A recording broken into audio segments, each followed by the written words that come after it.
बोलो ओंकारेश्वर भगवान की जय। जी ज्योतिर्लिंग के दर्शन के लिए आप लोग पधारे हैं। ये राम से 14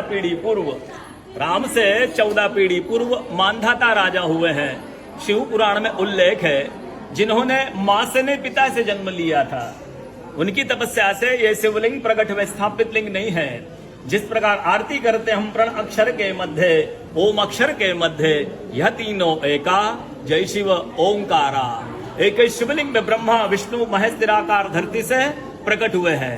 इसलिए अखंड दीप जो जल रहा प्राचीन समय से, एक ही दीपक में 3 बातियां लगातार जल रही है ब्रह्मा विष्णु महेश की। इस पहाड़ी के ऊपर 7 किलोमीटर का परिक्रमा मार्ग है, वो भी ओम आकृति में है।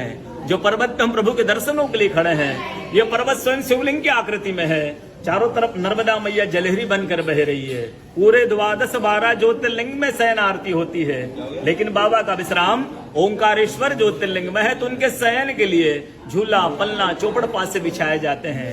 बाबा यहाँ विश्राम करके 3 बजे रात उठ करके महाकालेश्वर जाएंगे, वहां स्नान करेंगे। इसलिए वहां का भस्म आरती प्रसिद्ध है, यहाँ का शयन आरती प्रसिद्ध है। शिव पुराण में भी कथा आती है। महिलाएं 16 सोमवार व्रत करती है, उसमें भी कथा आती है। क्या कथा आती है?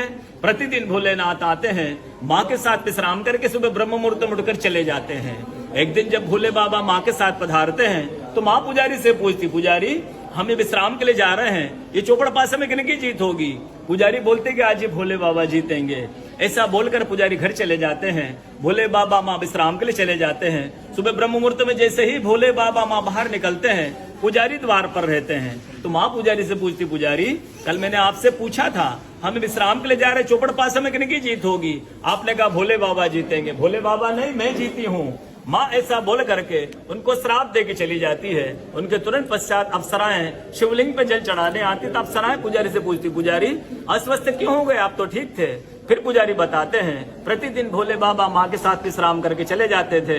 कल भोले बाबा माँ के साथ पधारे। माँ ने मुझसे पूछ लिया, पुजारी हम विश्राम के लिए जा रहे, चौपड़ पासे में किन की जीत होगी? मैंने कहा भोले बाबा जीतेंगे। भोले बाबा नहीं, माँ जीत गई। माँ मुझे श्राप दे के चली गई। अप्सरा बोलती, चिंता ना करो, हम अंदर जाकर शिवलिंग की पूजा करके आते, फिर इसका उपाय बताएंगे। अप्सराएं अंदर जाकर के शिवलिंग की पूजा करके बाहर आकर बोलती, पुजारी आप 16 सोमवार व्रत कीजिएगा, व्रत करते ही स्वस्थ हो जाएंगे, व्रत करते ही ठीक हो जाएंगे।